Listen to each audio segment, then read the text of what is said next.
Today I'm going to be addressing the children, and I want you to listen very, very carefully. Very carefully. Each one of the children, I want you to listen. Do you know that we're in what's called the holiday seasons, or Christmas? But much of everything you know about Christmas, it's not really true. There is an emphasis, or people think certain things are important at Christmas that are not important.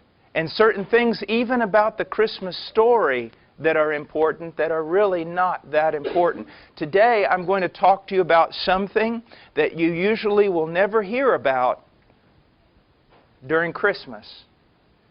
But it's what Christmas is really all about. Are you ready? God's anger.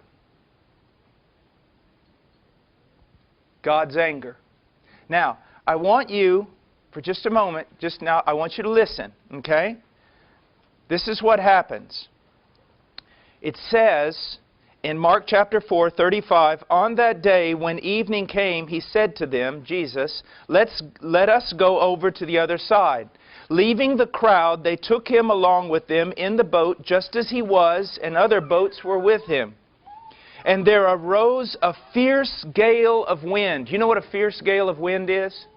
It's a wind that could just blow you down. A wind that could blow down a house. A wind that would cause the sea to rise up and just swallow any boat. Swallow it down. It says, a fierce gale of wind, and the waves were breaking over the boat so much that the boat was already filling up with water. So these sailors knew that the boat was going to sink down and they were going to die. Okay? Jesus himself was in the stern, asleep on the cushion. Now remember that. Was he awake or asleep? Awake or asleep? He was asleep on the cushion. That's very important. I want you to remember that. And they woke him and said to him, Teacher, do you not care that we are perishing?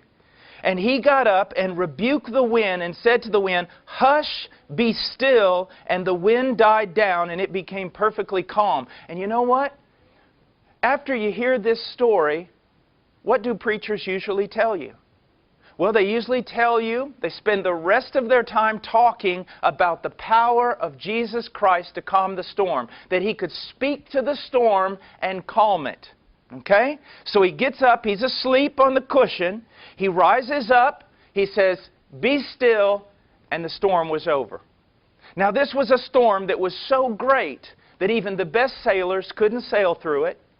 The boat was going to sink down completely. The boat was already filling with water, so everybody in the boat knew they could do nothing to help themselves. And Jesus was asleep on the cushion, and He rises up and He rebukes the wind. And everyone says, this story is about the power of Jesus Christ over nature. Well, it is. But that's not the most important thing about this story. Now, I want to read to you another story. It says that Jonah rose up to flee to Tarshish from the presence of the Lord. So he went down to Joppa, found a ship which was going to Tarshish, paid the fare, and went down into it to go with them to Tarshish from the presence of the Lord. So here's a man, he's running away from God. He's disobeying God. Do you understand? Now, let's go on. And the Lord hurled a great wind on the sea, and there was a great storm on the sea, so that the ship was about to break up. It says like if you were to make a snowball and hurl it with all your might, God made a storm. And with all His might, He hurled it down on the sea. He did it. God caused it. It didn't just happen. It wasn't just the fact that nature is out of control. God did this. God made a storm and He hurled it down on the sea. Do you see that? This is very important. Is that frightening? When I was a little boy one time, I went out shark fishing with my uncle. And I was about 9 years old, and I'll never forget, a big storm came up. And I was already afraid because we were fishing for sharks. But I noticed that when the waves came up, there was the big waves like this and then a trough. And we would be down in the trough and the waves would be up there. And then we'd come up again and go down. And I was very afraid. There was nothing I could do to save myself. Okay? That's where this boat was. It was full of really strong sailors, but God made a storm and He hurled it down on the water. Now, all the sailors are kind of wondering, why is God doing this? Why? And so here's what happened. They go to Jonah, to make a long story short, they go to Jonah, and where do they find Jonah? They find him asleep in the boat. You remember when we talked about the story about Jesus? Where did they find Him? Asleep in the boat. And here now, Jonah is asleep in the boat. Do you see that? And they say, Jonah, why is this big storm happening? And he says, because I'm in disobedience against God. Well, what can we do to calm the storm? This is what they did. They picked up Jonah and threw him into the sea. Now, why did they do that? Because Jonah told them to.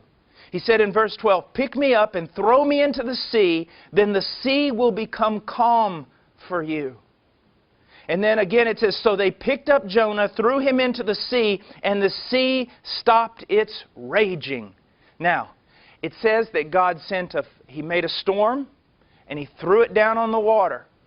Here, it says that the storm was raging, and the boat was going to break apart, and no one could do anything. Do you see that? What was that storm? That storm was God's anger. Now, why is God angry? Because of our sin. Furious because of our sin. He hates sin. Why does He hate sin? Because He's good. He's good. And because He is so good and so loving, He hates sin. And because of our sin, the anger of God comes down like a raging storm. And there's nothing that we can do to stop it.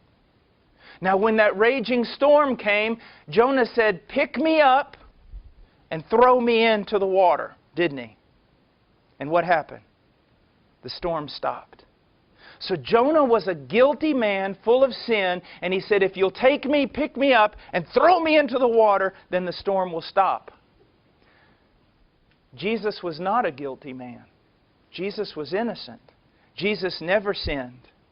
And in order to stop the storm that was coming against you and me for our sin, we didn't have to throw Him in to the sea.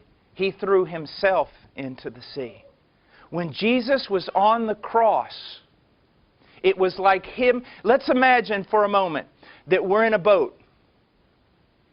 And all of us are terrified because the waves are so high, the boat's going to break apart. But Jesus is asleep. Why is He asleep? Because He's done nothing wrong.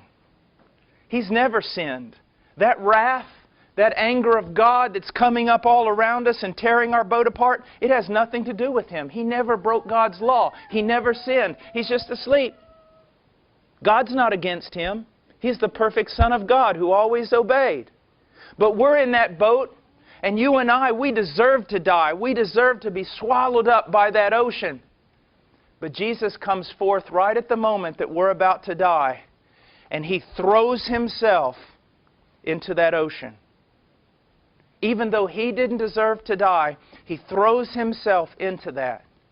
And when He did, when He paid for our sins with His life, then God's anger was calmed. And now God can freely love us. Do you see that? Just think about this for a moment. You're to be swallowed up into the ocean and sucked down to die forever. And Jesus says, stop. And He takes off running and He jumps right out of the boat and throws His own body into that sea. And when He does, the sea becomes calm. Now, children, what are you going to do when you see that there's somebody out there that loves you that much, that threw their own body into the sea? Are you going to just be able to stop thinking about that? No.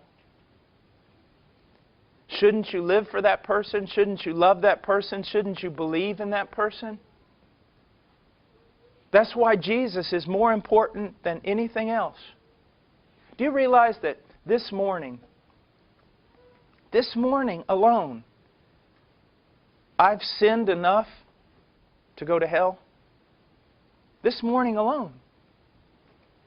But Jesus threw Himself into the sea. He stopped the wrath of God that was coming against me and you by His own death in our place, even though He did not deserve to die. You want to know what Christmas is all about? It's about a baby in a manger who would grow up living a sinless life and go to a cross and die in your place. It's about a great king who would throw himself into the sea, even though he did not deserve it, in order to save the people in the boat. Several years ago when I was in Ukraine, they told me a story, and it's all over the place. I don't know if it's an urban legend, but it's about a Russian prince and his slave. And they were in a dog sled in Siberia. And they were both taking off in a pack of wolves. And wolves aren't like what you think. They're not just like dogs. A wolf's head can be that big. And this pack of wolves came after them. And pretty soon they realized, we're not going to be able to outrun this pack of wolves. We're going to die. And so the servant threw himself off of the dog sled, and the wolves ate the servant. And the king was saved. And someone said, that's a picture of the cross. And another man said, no, it's not. If it had been a picture of the cross, it would have been the king who threw himself off the dog sled in order to save the slave. Do you see that? See, that's why we love Jesus, children. I don't like religion. I'm not all about rules and all kinds of things like that. It's all about loyalty to one person. That's what it's about. Loyalty to one person. Do you see that? To Jesus Christ. To the one who made you and the one who died for you. It's about being loyal to Him. All right. God bless you.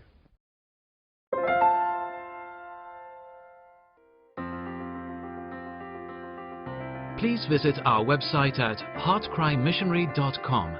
There you will find information about the ministry, our purpose, beliefs and methodologies, and extensive information about the missionaries we are privileged to serve.